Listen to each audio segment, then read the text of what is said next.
ನಮಸ್ಕಾರ, ನೀವು ನೋಡ್ತಾ ಇದ್ದೀರಾ ಕುದೂರ್ ನ್ಯೂಸ್. ನಾನು ಆರ್ ಮಹೇಶ್ ಕುದೂರು. ಈಗ ಇವತ್ತಿನ ಪ್ರಮುಖ ಸುದ್ದಿ. ಭೂಮಿಗೆ ಬಿತ್ತಿದ ಬೀಜ ಎದೆಗೆ ಬಿದ್ದ ಅಕ್ಷರ ಇಂದಲ್ಲ ನಾಳೆ ಫಲ ಕೊಟ್ಟೇ ಕೊಡುತ್ತದೆ ಎನ್ನುವುದಕ್ಕೆ ಮಾಗಡಿ ತಾಲೂಕಿನ ಕುದೂರು ಪಟ್ಟಣದ ನಿವೃತ್ತ ಶಿಕ್ಷಕರ ಮಗನು ಮಾಡಿರುವಂತಹ ಈ ಒಂದು ಸಾಧನೆ ನಮಗೆ ಸ್ಫೂರ್ತಿದಾಯಕವಾಗುತ್ತದೆ.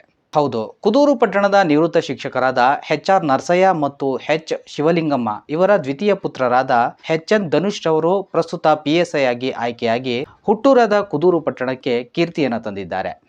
ಇನ್ನು ಧನುಷ್ ಅವರ ತಂದೆ ಮತ್ತು ತಾಯಿ ಇಬ್ಬರು ಕೂಡ 29 ವರ್ಷಗಳ ಕಾಲ ಸರ್ಕಾರಿ ಶಿಕ್ಷಕರಾಗಿ ಸೇವೆ ಸಲ್ಲಿಸಿ ಪ್ರಸ್ತುತ ನಿವೃತ್ತಿಯನ್ನು ಹೊಂದಿದ್ದಾರೆ.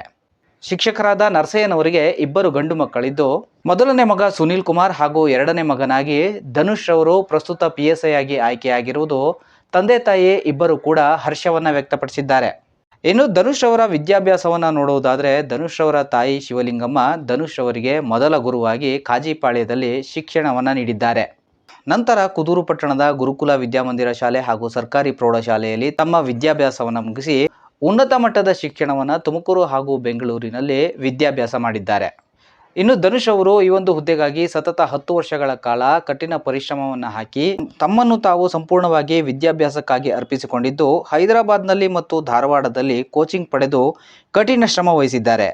2022ರಲ್ಲಿ ನಡೆದ ಸ್ಪರ್ಧಾತ್ಮಕ ಪರೀಕ್ಷೆಯಲ್ಲಿ ತೇರ್ಗಡೆ ಹೊಂದಿದ ಧನುಷ್ ಅವರು ಫಿಸಿಕಲ್ ಟೆಸ್ಟ್ನಲ್ಲಿ ತೇರ್ಗಡೆ ಹೊಂದಿದ ನಂತರ ಈಗ ಸಬ್ ಇನ್ಸ್ಪೆಕ್ಟರ್ ಆಗಿ ಆಯ್ಕೆಯಾಗಿ ಗುಲ್ಬರ್ಗದಲ್ಲಿ ಪ್ರಾರಂಭಿಕ ತರಬೇತಿಯನ್ನು ಪಡೆಯುತ್ತಿದ್ದಾರೆ.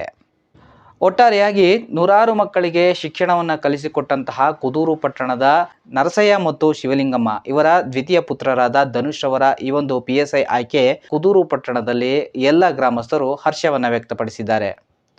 ಇದಾಗಿತ್ತು ಈ ಒಂದು ವರದಿ. ಮುಂದಿನ ಸುದ್ದಿಯಲ್ಲಿ ಮತ್ತೆ ಸಿಗ್ತೇನೆ. ಅಲ್ಲಿಯವರೆಗೂ ನಮಸ್ಕಾರ.